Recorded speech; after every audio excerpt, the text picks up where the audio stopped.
நவ கிரகங்களை அறிவோம் ஜோதிட யூடியூப் சேனலுக்கு உங்களை அன்போடு வரவேற்கிறேன். இந்த பதிவில் காண இருப்பது செவ்வாய் பெயர்ச்சி பலன். அடுத்து வரக்கூடிய ஒரு 45 நாட்கள் செவ்வாய் பகவான் மிதுன ராசியில் சஞ்சாரம் செய்வார். முதலில் செவ்வாய் பகவானை பற்றி அறிவோம். செவ்வாய் யுத்த கிரகம், வீரம், பூமி நிலத்துக்கு அதிபதி. கல்வி கிரகம் வீட்டில், அறிவு கிரகம் வீட்டில், இரட்டை உருவம், இரட்டை முகம் கொண்ட வீட்டில், உபய காற்று போத ராசியில் யுத்த கிரகம், போருக்கான கிரகம் செவ்வாய் பகவான் அடுத்த 45 நாட்கள் சஞ்சாரம் செய்வார். குருவை போல் சனியை போல் செவ்வாய்க்கும் 3 பார்வைகள் உண்டு. செவ்வாயும் தான் இருக்கக்கூடிய இடத்திலிருந்து 3 வீடுகளை பார்வை செய்வார். செவ்வாய் நிற்கக்கூடிய வீடு ஒரு யுத்தமாகத்தான் இருக்கும், சண்டையாக தான் இருக்கும். அந்த இடத்துல பிரச்சனை தான் கொடுக்கும். ஆனால் செவ்வாய் பார்க்கக்கூடிய வீடு சொத்து, வளர்ச்சியை கொடுக்கும், ஒரு நிம்மதியை கொடுக்கும். நியாயமாக கிடைக்க வேண்டியதை செவ்வாய் பார்வை செய்யக்கூடிய வீடு அதன் வழி பெற்றுத்தரும். நம்முடைய பதிவினுடைய தலைப்பில் பார்த்தா தெரியும், அள்ளி கொடுக்கும் அங்காரகன். இந்த அங்காரகன் அள்ளி கொடுப்பாரா அப்படின்னா கண்டிப்பாக ஒவ்வொரு மனிதனுக்கும் செவ்வாய் அள்ளி கொடுக்கக்கூடிய கிரகம் தான். ஒருவருக்கு பிரச்சனைன்னு வரும்போது முதல்ல நாடுறது யார் அப்படின்னா காவல்துறை தான். முதல்ல காவல் நிலையம் தான் செல்வோம். அதற்கு அடுத்தது தான் கோர்ட்டு. அண்ணன் தம்பியாக இருந்தாலும் சரி, அல்லது அடுத்தவர் எதிரியாக இருந்தாலும் சரி, நம்முடைய சொத்துக்களை அபகரிக்க நினைத்தால் பார்த்தீங்கன்னா பத்திர ரீதியாக காவல் நிலையம், கோர்ட்டுக்கு சென்றால் கண்டிப்பாக நியாயம், நீதி கண்டிப்பாக நமக்கு கிடைக்கும். அதை பெற்றுத்தரக்கூடியவர் இந்த செவ்வாய் பகவான் தான். கடன் வாங்கி வீடு கட்டுறது, கடன் வாங்கி வண்டி வாங்கிறது, கடன் வாங்கி வீட்டு மனையோ விவசாய நிலமோ சொத்துக்கள் வாங்கிறது, கடன் வாங்கி ஒருவர் தன்னுடைய வசதி வாய்ப்புகளை பெருக்கி கொள்கிறார் என்றால் அதற்கு செவ்வாய் தான் காரணம். கடன் வாங்கணும், கடன் வாங்கிறதுக்கான யோகம் இருக்கா அப்படின்னா அதுக்கு செவ்வாய் தான் காரணம். செவ்வாய் சுய ஜாதகத்தில் நன்றாக இருந்தார் என்றால் அந்த ஜாதகன் எதையும் தாங்கும் இதயம் கொண்டவராக, நல்லா திறமைசாலியாக, தைரியம் உள்ளவராக அந்த ஜாதகன் செயல்படுவார். செவ்வாய் பலம் இழந்து செவ்வாய் கெட்டு போயிட்டார் என்றால் அந்த ஜாதகனுடைய வாழ்க்கையில் எல்லாமே பிரச்சனைக்குரியதாக வரும். அதாவது செவ்வாய் வக்கரமாயிட்டார் அப்படின்னா நிலம், சொத்து சார்ந்து எதிரிகள் அபகரிக்க நினைப்பாங்க. கோர்ட்டு கேஸு, வழக்கு வில்லங்கம், இப்படி சட்ட சிக்கலில் அந்த ஜாதகன் போய் மாட்டிக்கக்கூடிய சூழ்நிலை ஏற்படும். செவ்வாய் நல்ல நிலையில் இருந்தால் பெண்களுடைய சொத்துக்கள் கிடைக்கும்.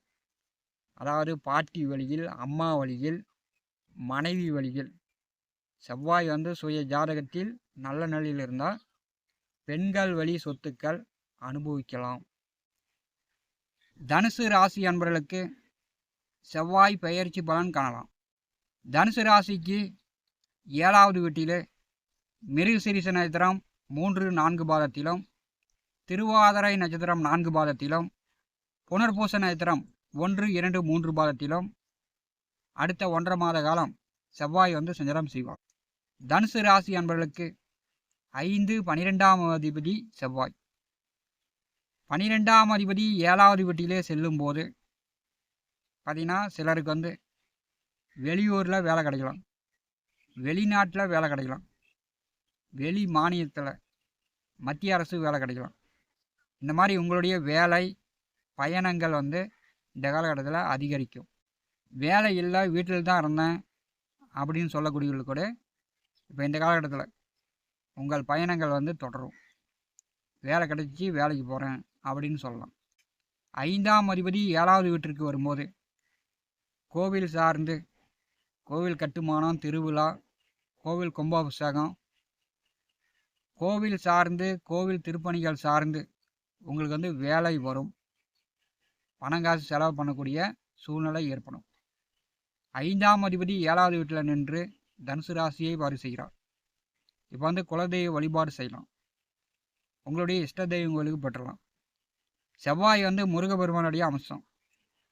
அறுபடை முருகன் ஸ்தலங்களுக்கு நீங்கள் வந்து உங்கள் உள்ளூர் அருகில் இருக்கக்கூடிய முருகன் கோயிலுக்கு சென்று முருகனை தரிசனம் செய்யுங்கள். முருகனுடைய அருள் பரிபூர்ணமாக கிடைக்கும். தனுசு ராசிக்கு 7வது வீட்டிலே செவ்வாய் வரும்போது செவ்வாய் இருக்கக்கூடிய இடம் ஒரு யுத்தம், பிரச்சனை, வேதனையை கொடுக்கும். இப்போ வந்து பார்த்திங்கன்னா வாழ்க்கை துணைக்கு பார்த்திங்கன்னா நோய் நொடி மருத்துவ செலவு, வாழ்க்கை துணைக்கு உடல் உபத்திரங்களை இந்த காலகட்டத்தில் கொடுக்கும். தனுசு ராசி அன்பர்கள் உங்கள் வாழ்க்கை துணைக்கு அவங்களுடைய உடல் ஆரோக்கியத்தில் இந்த காலகட்டத்தில் நீங்கள் கூடுதல் கவனம் எடுத்து அவங்களுடைய உடல் ஆரோக்கியத்தில் அக்கறையோடு செயல்பட வேண்டும்.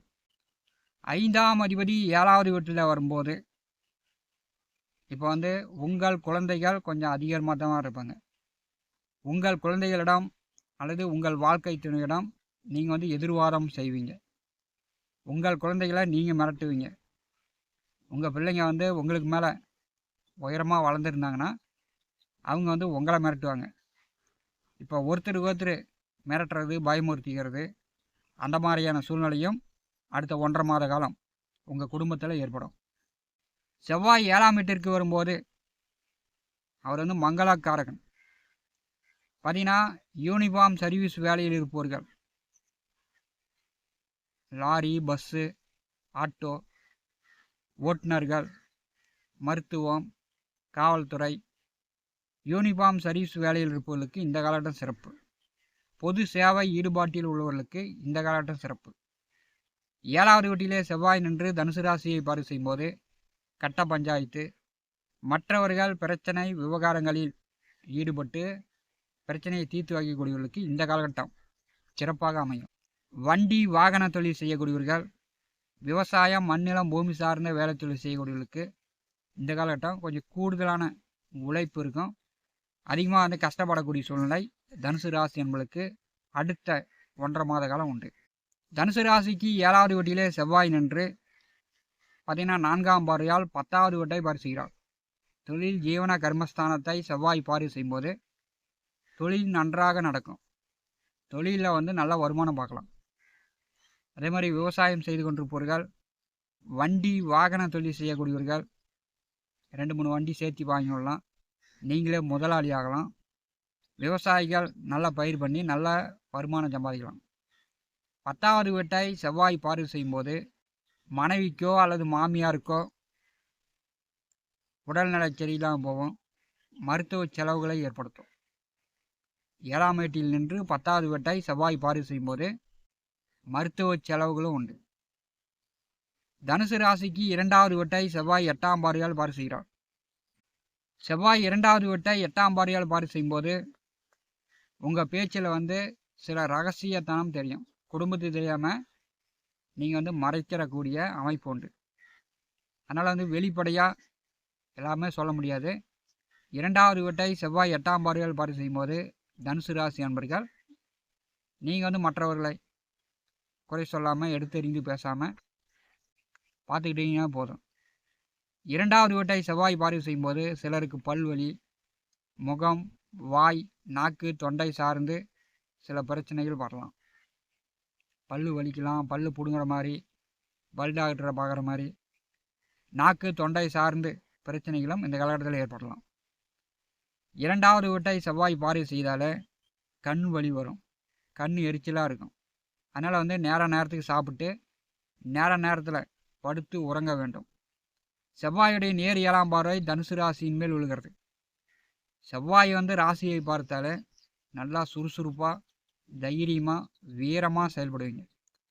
இப்போ வந்து குரோதம், கெட்ட எண்ணம், அதிக கோபதாபங்கள் வந்துச்சுன்னா எதிரிகளை வந்து பகையாளியை வந்து தீர்த்து கட்டணும் அப்படின்ற மாதிரியான எண்ணங்கள்லாம் உங்களுக்கு ஏற்படும். ஜென்ம ராசியை செவ்வாய் பார்வை செய்யும்போது ஒரு தடவை பல தடவை யோசித்து தான் செயல்படணும்.